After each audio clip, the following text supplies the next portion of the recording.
ओम नमः शिवाय। आपके अपने YouTube चैनल जय मां कंजक में आपका बहुत बहुत स्वागत है। भगवान भोलेनाथ व माता पार्वती की कृपा आप और आपके परिवार पर सदा सर्वदा बनी रहे। श्री शिव महापुराण की कथाओं को आगे बढ़ाते हुए आज की कथा का प्रारंभ हम सप्तऋषियों का आगमन और हिमालय को समझाना अध्याय से करेंगे।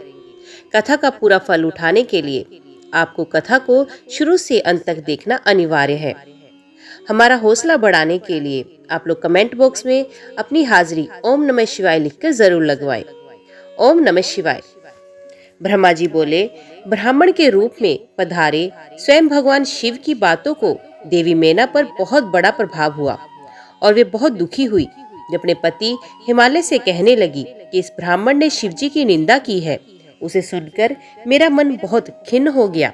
जब भगवान शिव का रूप और शिव सभी कुत्सित हैं तथा सभी उनके विषय में बुरा सोचते हैं और उन्हें मेरी पुत्री की सर्वथा अयोग्य मानते हैं, तो मैं अपनी प्रिय पुत्री का हाथ कदापि उनके हाथ में नहीं दूंगी। मुझे अपनी पुत्री अपने प्राणों से भी अधिक प्रिय है। यदि आपने मेरी बात ना मानी तो इसी समय मैं विष खा लूंगी और अपने प्राण त्याग दूंगी। साथ ही अपनी बेटी पार्वती को लेकर इस घर से चली जाऊंगी। मैं पार्वती के गले में फांसी लगा दूंगी, उसे वनों में ले जाऊंगी अथवा किसी सागर में डुबा दूंगी, परंतु किसी भी हालत में उसका ब्याह पिनाकधारी शिव के साथ नहीं कर लूंगी। ये कहकर देवी मैना रोती हुई तुरंत कोप भवन में चली गई और उन्होंने कीमती वस्त्रों आभूषणों का त्याग किया और जमीन पर लेट गई। जब इस विषय में भगवान शिव को जानकारी हुई तो उन्होंने सप्तऋषियों को याद किया। वे तुरंत ही वहां गए। तब त्रिलोकीनाथ भगवान शिव ने सप्तऋषियों को देवी मैना को समझाने की आज्ञा देकर उनके घर भेजा। त्रिलोकीनाथ भगवान शिव का आदेश मिलने पर सप्तऋषि उन्हें श्रद्धापूर्वक प्रणाम करके आकाश मार्ग से पर्वतों के राजा हिमालय के राज्य की ओर चल दिए। सप्तऋषि जब हिमालय के नगर के निकट पहुंचे तो वहां का ऐश्वर्य देखकर उनकी प्रशंसा करने लगे। वे सातों ऋषि आकाश में सूर्य के समान चमकते हुए जान पड़ रहे थे। उन्हें आकाश मार्ग से आता देखकर हिमालय को बहुत आश्चर्य हुआ। शैलराज सोचने लगे कि इन तेजस्वी सप्तऋषियों के आगमन से आज मेरा संपूर्ण राज्य धन्य हो गया। तभी सूर्य तुल्य तपस्वी सप्तऋषि आकाश से उतरकर पृथ्वी पर खड़े हो गए। गिरिराज हिमालय ने दोनों हाथ जोड़कर और अपना मस्तक झुकाकर आदर पूर्वक उन्हें प्रणाम किया और उनका पूजन तथा स्तुति की। तत्पश्चात गिरिराज हिमालय ने कहा कि आज मेरा घर आपके चरणों की रज पाकर पवित्र हो गया। मेरा जीवन आपके दर्शनों से धन्य हुआ। फिर आदर पूर्वक हिमालय ने सप्तऋषियों को आसन पर बिठाया। हिमालय बोले, आज मेरा जीवन सफल हुआ। आज मेरा सम्मान इस संसार में और बढ़ गया। जिस प्रकार अनेक तीर्थों के दर्शनों का पुण्य कमाने का स्रोत माना जाता है, उसी प्रकार आज मैं भी पवित्र तीर्थों के समान वंदनीय हो गया। हे ऋषि गणों, आप साक्षात भगवान विष्णु के समान हैं। आपने हम दिनों के घर की शोभा बढ़ा दी। आज मैं स्वयं को संसार का सबसे महत्वपूर्ण व्यक्ति मान रहा हूँ। यद्यपि मैं एक तुच्छ अधनासन मनुष्य हूँ, फिर भी मेरे योग्य कोई सेवा हो तो मुझे अवश्य बताएं। आपका कार्य करके मुझे हार्दिक प्रसन्नता होगी। सप्तऋषि कहने लगे, हे शैलराज, भगवान शिव इस संपूर्ण जगत के पिता हैं। वे निर्गुण और निराकार हैं। वे सर्वज्ञ हैं। वे ही पर ब्रह्म हैं, परमात्मा है, सर्वेश्वर हैं। वे ही इस जगत का आदि और अंत हैं। अब भली भांति त्रिलोकीनाथ भगवान शिव के विषय में सब कुछ जानते हैं। हे भक्त वत्सल हैं और सदा ही अपने भक्तों के अधीन हैं। तुम्हारी परम प्रिय पुत्री देवी पार्वती ने भगवान शिव को अपनी कठोर तपस्या से प्रसन्न करके अपना मनोवांछित वर प्राप्त किया। उन्होंने प्रभु शिव को पति रूप में पाने का वर प्राप्त किया। जिस प्रकार भगवान शिव को इस जगत का पिता माना जाता है, उसी प्रकार शिवा जगत माता कही जाती है। अतः आप अपनी कन्या पार्वती का विवाह महात्मा शिव शंकर से कीजिए। ऐसा करके आपका जन्म सफल होगा और आप गुरुओं के भी गुरु बन जाएंगे। सप्तऋषियों के ऐसे वचन सुनकर हिमालय बोले, हे महर्षियों, मेरे अहोभाग्य जो आपने मुझे इस योग्य समझकर मुझसे बात कही। सच कहूँ तो मेरी हार्दिक इच्छा भी यही है कि मेरी पुत्री का विवाह भगवान शिव के साथ हो, परंतु एक परेशानी ये है। कुछ दिनों पूर्व एक ब्राह्मण देव हमारे घर पधारे। उन्होंने वक्त वत्सल भगवान शिव के विषय में अनेक उल्टी सीधी बातें की। उस वैष्णव ब्राह्मण ने शिव जी की घोर निंदा की और उन्हें अमंगलकारी बताया। ये सब बातें सुनकर मेरी पत्नी देवी मैना की बुद्धि पलट गई। उनका समस्त ज्ञान भ्रष्ट हुआ। अब वे अपनी पुत्री विवाह पार्वती का विवाह परम योगी रुद्रदेव से कदापि नहीं करना चाहती। हे सप्तऋषियों, वे जिद करके बैठी हैं कि अपनी पुत्री पार्वती का विवाह भगवान शिव से नहीं करेंगी। इसलिए वे लड़ झगड़ कर सभी आभूषणों तथा राजसी वस्त्रों को त्याग कर कोप भवन में जाकर लेट गई। मेरे बहुत समझाने पर भी वे कुछ नहीं समझ रही। आपसे सच सच अपने दिल की बात इच्छा कहूँ तो उन वैष्णव ब्राह्मण की बातें सुनकर अब मैं भी नहीं चाहता कि मेरी पुत्री का विवाह शिव से हो।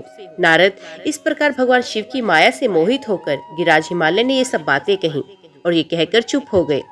तब सप्तऋषियों ने को भवन में लेटी हुई देवी मैना को समझाने के लिए देवी अरुंधति को भेजा। अपने पति की आज्ञा पाकर देवी अरुंधति उस कोप भवन में पहुंची, जहां देवी मैना रुष्ट होकर पृथ्वी पर लेटी हुई थी और पार्वती उनके पास ही बैठकर उन्हें समझा रही थी। साध्वी अरुंधति बड़े ही मधुर स्वर में बोली, देवी मैना उठिए, मैं अरुंधति और सप्तऋषि तुम्हारे घर आए हैं। देवी अरुंधति को वहां अपने कक्ष में देखकर देवी मैना उठकर बैठ गई और साक्षात लक्ष्मी के समान उन परम तेजस्वी को देखकर उनके चरणों में अपना सर रखकर बोली, आज हमारे घर में ब्रह्मा जी की पुत्र वधू महर्षि वशिष्ठ की पत्नी अरुंधति सहित सप्तऋषि ने पधार कर हमें किस पुण्य का फल दिया। आपके आने से हमारा कुल धन्य हुआ। मैं आपसे ये जानना चाहती हूँ कि आपके इस तरह यहाँ आने का क्या उद्देश्य है। देवी मैना के ऐसा कहने पर देवी अरुंधति मुस्कुराई और उन्हें समझाकर को भवन से बाहर उस स्थान पर ले आई जहाँ सप्तऋषियों सहित गिरिराज हिमालय बैठे हुए थे। तब देवी मैना को वहां आया देखकर श्रेष्ठ और परम ज्ञानी सप्तऋषि भगवान शिव को मन में स्मरण कर समझाने लगे। सप्तऋषि बोले, हे शैलराज, तुम अपनी पुत्री पार्वती का विवाह त्रिलोकीनाथ भक्त वत्सल भगवान शिव से कर दो। वे तो सर्वेश्वर हैं, वे कभी भी किसी से याचना नहीं करते। जगत की रचना के स्रोत ब्रह्मा जी ने तारकासुर को ये वरदान दिया है कि केवल शिव पुत्र के हाथों ही उसका वध होगा। इस समय तारकासुर के कारण तीनों लोकों में हाहाकार मचा हुआ है। उसने देवराज इंद्र सहित सभी देवताओं को स्वर्ग से निकाल दिया, साथ ही वे निर्दोष लोगों का भी शत्रु बन बैठा। साधु और ऋषि मुनियों को यज्ञ नहीं करने देता तथा उनकी पूजा उपासना को तारकासुर के सैनिक समय समय पर नष्ट करते हैं। उन्होंने सभी के जीवन को कष्टकारी बनाया। इस संसार में व्याप्त बुराइयां और दुष्प्रवृत्तियों के विनाश के लिए संहारक रुद्रदेव का पुत्र ही सबसे उपयुक्त है। उस वीर और बलवान पुत्र की प्राप्ति के लिए आवश्यक है भगवान शिव विवाह करे। इसलिए ब्रह्मा जी ने भगवान शिव से विवाह करने की प्रार्थना की। वे सर्वविदित है कि भगवान शिव परम योगी हैं और विवाह के लिए उत्सुक नहीं हैं। तुम्हारी पुत्री पार्वती ने भगवान शिव की कठोर तपस्या करके शिव को अपना पति बनाने के लिए वर प्राप्त किया। यही कारण है कि महादेव जी ने देवी पार्वती का पाणी ग्रहण करना चाहते हैं।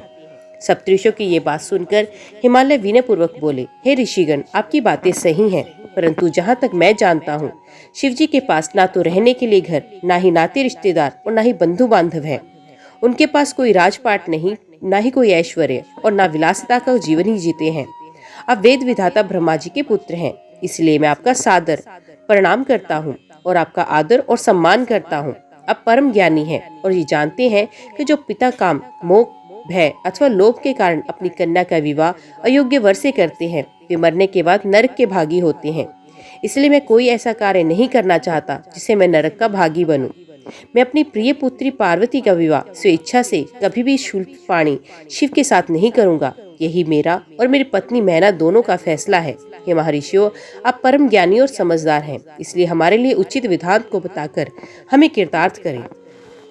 ब्रह्मा जी बोले, हे नारद, हिमालय ने कहे वचनों को सुनकर महर्षि वशिष्ठ जी बोले, हे शैलराज, भगवान शंकर इस संपूर्ण जगत के पिता हैं और देवी पार्वती इस जगत की माता। शास्त्रों की जानकारी रखने वाले उत्तम मनुष्य वेदों में बताए गए 3 प्रकार के वचनों को जानता है। पहला वचन सुनते ही बड़ा प्रिय लगता है, परंतु वास्तविकता में वे असत्य व अहितकारी होता है। इस प्रकार का कथन हमारा शत्रु ही कहा गया है। दूसरा वचन सुनने में अच्छा नहीं लगता, परंतु उसका परिणाम सुखकारी होता है। तीसरा वचन सुनने में अमृत के समान लगता है तथा वे परिणामित हित करने वाला होता है। इस प्रकार नीति शास्त्र में किसी बात को कहने के 3 प्रकार बताए गए हैं। आप तीनों प्रकार के किस तरह का वचन सुनना चाहते हैं, मैं आपकी इच्छा अनुसार ही बात करूंगा। भगवान शंकर सभी देवताओं के स्वामी हैं। उनके पास दिखावटी संपत्ति नहीं, वे महान योगी हैं और सदैव ज्ञान के महासागर में डूबे रहते हैं। वे ही सबके ईश्वर हैं। गृहस्थ पुरुष राज्य और संपत्ति के स्वामी मनुष्य को ही अपनी पुत्री का वर चुनता है। ऐसा ना करके यदि वे किसी दीनहीन को अपनी कन्या ब्याह दे तो उसे कन्या के वध का पाप लगता है। शैलराज, आप शिव रूप को नहीं जानते। धनपति कुबेर आपका सेवक है। कुबेर को यहाँ धन की कौन सी कमी, जो स्वयं सारे जग संसार की उत्पत्ति, पालन और संहार करते हैं, उन्हें भोजन की भला क्या कमी हो सकती है। ब्रह्मा, विष्णु और रुद्रदेव सभी भगवान शिव का ही रूप है। शिवजी से प्रकट हुई प्रकृति अपने अंश से 3 प्रकार की मूर्तियों को धारण करती है। उन्होंने मुख से सरस्वती, वक्षस्थल से लक्ष्मी एवं तेज से पार्वती को प्रकट किया। भला उन्हें दुख कैसे हो सकता है। तुम्हारी कन्या तो कल्प कल्प में उनकी पत्नी होती रही है एवं होती रहेगी। अपनी कन्या सदाशिव को अर्पण कर दो। तुम्हारी कन्या के तपस्या करते समय देवताओं की प्रार्थना पर सदाशिव तुम्हारी कन्या के समीप पहुंचकर उन्हें उनका मनोवांछित वर प्रदान कर चुके हैं। तुम्हारी पुत्री पार्वती के कहे अनुसार शिवजी तुमसे तुम्हारी कन्या का हाथ मांगने के लिए तुम्हारे घर 2 बार पधारे, पर तुम उन्हें नहीं पहचान सके। वे नटराज और ब्राह्मण वेशधारी शिव ही थे जो तुम्हारी कन्या का हाथ मांगने आए थे, पर तुमने मना किया। ये तुम्हारा दुर्भाग्य नहीं तो क्या है। अब यदि तुमने प्रेम से शिवजी को अपनी कन्या का दान ना किया तो भगवान शंकर बलपूर्वक ही तुम्हारी कन्या से विवाह करेंगे। शैलेंद्र, ये बात अगर आप ठीक नहीं समझेंगे तो आपका अस्तित्व ही समाप्त हो जाएगा। आपको शायद ज्ञात नहीं कि पूर्व में देवी शिवा ने ही प्रजापति दक्ष की पत्नी के गर्भ से जन्म लिया था और सती के नाम से प्रसिद्ध हुई। उन्होंने कठोर तपस्या करके भक्तवत्सल भगवान शिव को वरदान स्वरूप पति रूप में प्राप्त किया, परंतु अपने पिता दक्ष द्वारा आयोजित महान यज्ञ में अपने पति त्रिलोकीनाथ भगवान शिव की अवहेलना एवं निंदा होते देखकर उन्होंने स्वेच्छा से अपने शरीर को त्यागा।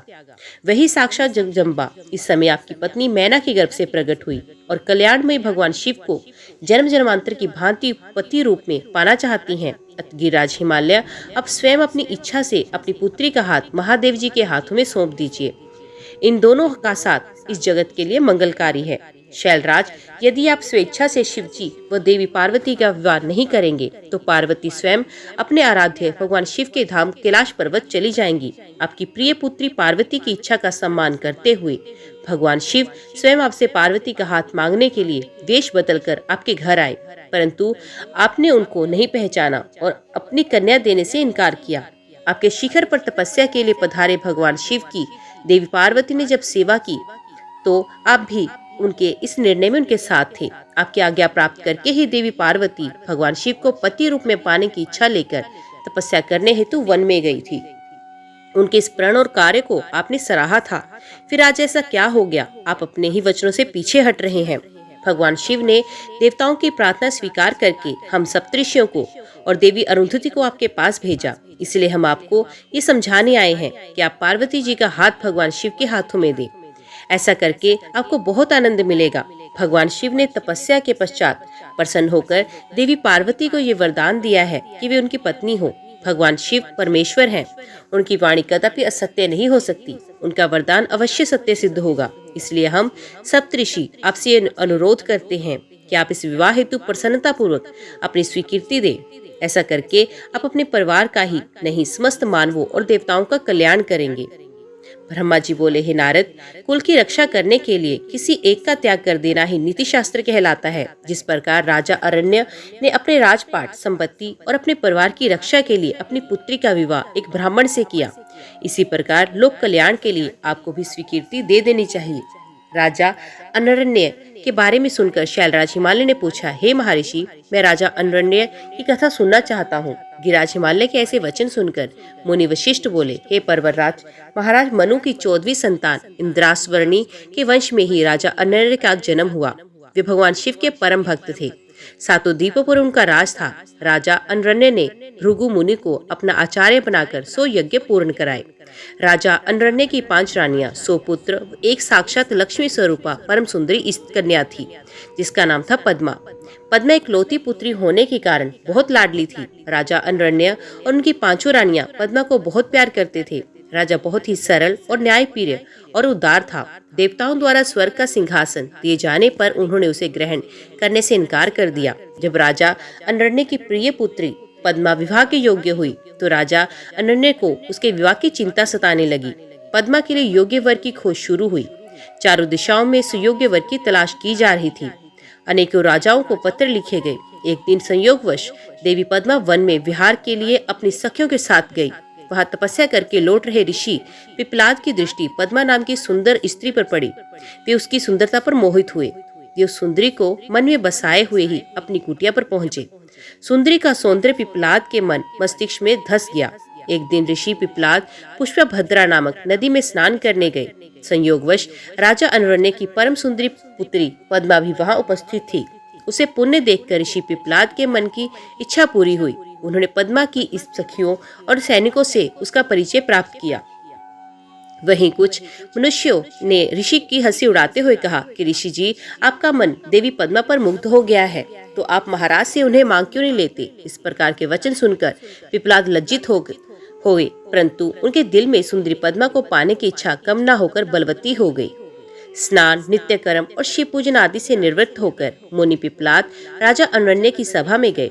अपने दरबार में मुनि को पधारा देखकर राजा अनवर्ण्य ने चरण छूकर उनका अभिवादन किया तथा विधिवत पूजन करने के पश्चात उन्हें आसन पर बिठाया तथा पूछा कि मैं आपकी क्या सेवा कर सकता हूँ। इस पर ऋषि पिप्पलाद बोले, राजा, आप अपनी कन्या पद्मा को मुझे सौंप दीजिए। ये सुनकर राजा चुप हो गए। इस पर पिप्पलाद मुनि कहने लगे, राजा, यदि शीघ्र ही तुमने अपनी कन्या मुझे नहीं दी तो मैं क्षण भर में ही तुम्हें और तुम्हारे कुल को भस्म कर दूंगा। ये बात सुनकर राजा और उनकी रानियां, नौकर चाकर, दासियां सब रोने लगी। राजा अनवर्ण्य ये सोच रहे, अत्यंत व्याकुल हो उठे कि कैसे वे अपनी फूलों से भी कोमल पुत्री का हाथ एक बूढ़े ऋषि को दें। राजा इसी चिंता में डूबे हुए थे कि वे क्या करें। तभी वहां उनके पुरोहित और राजगुरु आ पहुंचे। राजा ने सारा वृतांत उन्हें बताया। इस पर राजगुरु बोले, राजन, आपको अपनी कन्या का विवाह किसी से तो करना ही है, तो क्यों ना इसका विवाह ऋषि पिप्पलाद से ही करा दिया जाए। इससे आपके कुल की भी रक्षा हो जाएगी। ये ब्राह्मण इस कुल का विनाश कर दे, इससे तो अच्छा है पद्मा का विवाह इन्हीं से हो जाए। इस प्रकार अपने राजपुरोहित और राजगुरु के वचन सुनकर राजा अनवर्ण्य ने अपने कुल की रक्षा करने के लिए अपनी कन्या को वस्त्र आभूषणों से अलंकृत करा उसे ऋषि पिप्पलाद को अर्पित किया। तत्पश्चात देवी पद्मा और ऋषि पिप्पलाद का वैदिक रीति से परिणयोत्सव संपन्न हुआ। राजा ने प्रसन्नता पूर्वक अपनी पुत्री को विदा किया। राजा अनवर्ण्य से विदा लेकर ऋषि पिप्पलाद अपनी पत्नी पद्मा को साथ लेकर अपने आश्रम पहुंचे। इस शोक में कि हमने अपनी पुत्री को एक वनवासी बूढ़े को सौंपा, राजा अनवर्ण्य राजपाट छोड़कर वन में गए। अपनी पत्नी और पति और पुत्री की याद में रो रो कर रानी ने अपने प्राण त्याग दिए। उनके घर परिवार में चारों ओर दुख ही दुख था। राजा अनवर्ण्य ने शिव कृपा से शिवलोक को प्राप्त किया। तत्पश्चात उनके पुत्र कीर्तिमान ने राज्य किया और उनके कुल का नाम चारों ओर फैला। इसलिए हे हिमालय राज, आप अपनी पुत्री को भगवान शिव को अर्पण करके अपने राज्य, कुल और धन की रक्षा करके सभी देवताओं को अपने अधीन कर लीजिए। ब्रह्मा जी बोले, नारद, शैलराज हिमालय राजा अनवर्ण्य की कथा सुनकर बोले, हे मुनि श्रेष्ठ, आपने मुझे बहुत ही उत्तम कथा सुनाई। अब मुझ पर कृपा करके मुझे ऋषि पिप्पलाद और देवी पद्मा के विवाह से आगे की भी कथा सुनाई। पद्मा को पत्नी बनाकर ऋषि कहाँ गए और उन्होंने क्या किया। शैलराज हिमालय के इस प्रकार कहे प्रश्नों को सुनकर मुनि वशिष्ठ बोले, पर्वतराज, ऋषि पिप्पलाद अत्यंत वृद्ध थे। उनकी कमर झुकी हुई थी तथा वे काम काम कर आगे चल पाते थे। इस प्रकार बूढ़े ऋषि की पत्नी बनकर देवी पद्मा उनके साथ उनकी कुटिया में गई। पद्मा रूपवती होने के साथ साथ गुणवती भी थी। वे साक्षात लक्ष्मी का रूप थी। अपने पति को वे साक्षात विष्णु समझकर उनकी सेवा करती। एक दिन की बात है, देवी पद्मा स्वर्णा नामक नदी में स्नान करने गई। तभी धर्मराज वहां आए और उनके मन में पद्मा की परीक्षा लेने की बात आई। धर्मराज ने राशि वस्त्रों एवं आभूषणों को धारण किया और रथ में बैठ गए। रथ में बैठे वे साक्षात कामदेव प्रतीत हो रहे थे। देवी पद्मा को मार्ग में ही रोककर उन्होंने कहा, देवी, आप तो परम सुंदरी हैं। आपकी सुंदरता को देखकर तो चांद भी शर्मा जाए। आप तो राज रानी बनने योग्य हैं। आप इस भयानक जंगल में उस बूढ़े पिप्पलाद के साथ क्या कर रही हैं? वे बूढ़ा तो मृत्यु के बहुत पास है। देवी, आप उसको त्याग कर मेरे साथ चले। मैं आपको अपने हृदय में स्थान दूंगा। आप मेरी रानी बनकर रहें। आपकी सेवा करने के लिए हजारों दासियां होंगी जो आपकी हर आज्ञा को शिरोधार्य करेंगी। मैं स्वयं आपका दास बनकर रहूंगा। ये कहकर धर्मराज रथ से नीचे उतरकर देवी पद्मा का हाथ पकड़ने हेतु आगे बढ़े। ये देखकर पद्मा क्रोधित हो गई और पीछे हटकर जोर से बोली, अरे मूर्ख, अज्ञानी, अधर्मी, पापी, दूर हट जा। यदि तूने मुझे स्पर्श भी किया तो तू नष्ट हो जाएगा। तू काम में अंधा होकर मेरे पतिव्रत धर्म को भ्रष्ट करना चाहता है। तू क्या सोचता है कि तेरा ये राजसी रूप और धन देखकर मैं अपने परम पूज्य महातेजस्वी ऋषि पिप्पलाद को त्याग दूंगी? नहीं, कदापि नहीं। याद रख, यदि तू मुझे बुरी नजर से देखेगा तो भस्म हो जाएगा। देवी पद्मा के शाप को सुनकर धर्मराज भयभीत हो गए। उन्होंने तुरंत राजा का वेश त्याग दिया और अपने असली रूप में आकर बोले, माता, मैं धर्म हूँ, मैं ज्ञानियों का गुरु हूँ और हर स्त्री को सदैव अपनी माता मानता हूँ। मैंने ये सब आपकी परीक्षा लेने के लिए किया। मेरा जन्म ही इसलिए हुआ कि मैं धर्मात्मा मनुष्यों की धर्म संबंधी परीक्षा लेकर उन्हें धर्म में दृढ़ करूं। परंतु देवी, आपने मुझे शाप दे दिया, अब मेरा क्या होगा? ये कहकर धर्मराज चुपचाप खड़े हो गए। तब देवी पद्मा ने कहा, हे धर्मराज, आप तो इस संसार के सभी जीवों के कर्मों के साक्षी हैं। फिर मेरी परीक्षा लेने के लिए आपको ये ढोंग करने की क्या आवश्यकता? अब तो शब्द मेरे मुंह से निकल चुके हैं। जिस प्रकार कमान से निकला तीर कमान में वापस नहीं आ सकता, उसी प्रकार मेरा शाप मिथ्या नहीं जा सकता। धर्म आपके 4 पाद हैं। सतयुग में तुम्हारे 4 पाद होंगे, त्रेता युग में 3, द्वापर युग में 2, कलयुग में 1 ही होगा। परंतु जब पुनः सतयुग शुरू होगा तो तुम्हारे 4 पाद पूर्व की भांति वापस आ जाएंगे। पद्मा के वचनों को सुनकर धर्मराज प्रसन्न हुए और कहने लगे, देवी, आप धन्य हैं, आप अति पतिव्रता हैं। आपको जानना, आपको अपने पति से अटूट प्रेम है। आप सदा ही उनके गुणों से प्रेम करती हैं। मैं आपके पतिव्रत धर्म से प्रसन्न होकर आपको वरदान देता हूँ कि आपके पति जवान हो जाएंगे तथा उनकी जवानी स्थिर रहे। वे मार्कंडे के समान दीर्घायु हों, कुबेर के समान धनवान तथा इंद्र के समान सुंदर एवं वैभव संपन्न हो। देवी, आपको शीघ्र ही 10 पुत्रों की प्राप्ति होगी जो कि गुणवान और दीर्घायु होंगे। ये कहकर धर्म अंतर्ध्यान हो गए और देवी पद्मा अपने घर वापस आई। उसने घर पहुंचकर देखा तो उसके पति धर्म के वरदान के अनुसार जवान हो गए। उनके घर में सुख विलास की सभी वस्तुएं मौजूद थी। इस प्रकार पिप्पलाद और पद्मा सुखपूर्वक जीवन व्यतीत करने लगे। कुछ समय पश्चात देवी पद्मा को 10 पुत्रों की प्राप्ति हुई, जिन्हें पाकर दंपत्ति का जीवन खुशियों से भर गया। ब्रह्मा जी बोले, नारद, महर्षि वशिष्ठ ने राजा अरण्य की पुत्री पद्मा और ऋषि पिप्पलाद के विवाह तथा धर्मराज द्वारा पद्मा को प्रदान किए गए वरदान की कथा सुनकर कि पिप्पलाद स्थिर रहने वाले यौवन के स्वामी होंगे, इंद्र के समान सुंदर वैभव से संपन्न होंगे और 10 सर्वगुण संपन्न पुत्रों की उन्हें प्राप्ति हुई। शैलराज हिमालय से कहा, हे राजन, मैं आपसे प्रार्थना करता हूँ, आपके और अपनी पत्नी मैना के मन में जो भी नाराजगी है उसे भूलकर आप अपनी पुत्री पार्वती का विवाह त्रिलोकीनाथ महादेव जी से साथ करें। आज से 1 सप्ताह बाद का मुहूर्त, जब रोहिणी नक्षत्र में चंद्रमा अपने पुत्र बुध के साथ लगन में स्थित होंगे, अत्यंत शुभ है। मार्गशीर्ष माह के सोमवार को लगन से में सभी शुभ ग्रहों की दृष्टि होगी। उस समय बृहस्पति भी सौभाग्य के वश में होंगे। ऐसे शुभ मुहूर्त में अपनी पुत्री पार्वती, जो कि साक्षात जगदम्बा का अवतार है, का पाणी ग्रहण कर भक्त वत्सल भगवान शिव से कर देने पर आप अपने आपको धन्य समझेंगे। ये कहकर ज्ञान शिरोमणि मुनि वशिष्ठ चुप हो गए। उनकी बात सुनकर मैना और हिमालय आश्चर्यचकित रह गए और अन्य पर्वतों से बोले, गिरिराज, मेरु, मंद्राचल, मैनाक, गंधमादन सह विंध्य, आप सभी ने मुनिराज वशिष्ठ के वचनों को सुना। कृपया आप सब मुझे ये बताइए कि इन परिस्थितियों में मुझे क्या करना चाहिए। आप सभी इस संबंध में मुझे अपने विचारों से अवगत कराएं। शैलराज हिमालय के कहे इन वचनों को सुनकर सभी पर्वतों ने आपस में विचार विमर्श किया और बोले, हे गिरिराज हिमालय, इस समय ज्यादा सोच विचार करने से कुछ नहीं होगा। अच्छा यही है, हम सप्तऋषियों द्वारा कही गई बात को मानकर देवी पार्वती का विवाह शिव से कराएं, क्योंकि वास्तव में पार्वती का जन्म ही देवताओं के कार्यों को पूरा करने के लिए ही हुआ है। अतः हमें शीघ्र ही उनकी अमानत उनके हाथों में सौंपकर अपनी जिम्मेदारियों से मुक्त होना चाहिए। तब सुमेरु तथा अन्य पर्वतों की बात सुनकर हिमालय प्रसन्न हुए और देवी पार्वती भी मन में मुस्कुराने लगी। देवी अरुंधति ने भी विविध प्रकार की कथाओं को सुनाकर पार्वती की माता मैना को समझाने का प्रयत्न किया। मैना जब समझ गई तो बहुत प्रसन्न हुई और उन्होंने सभी को उत्तम भोजन कराया।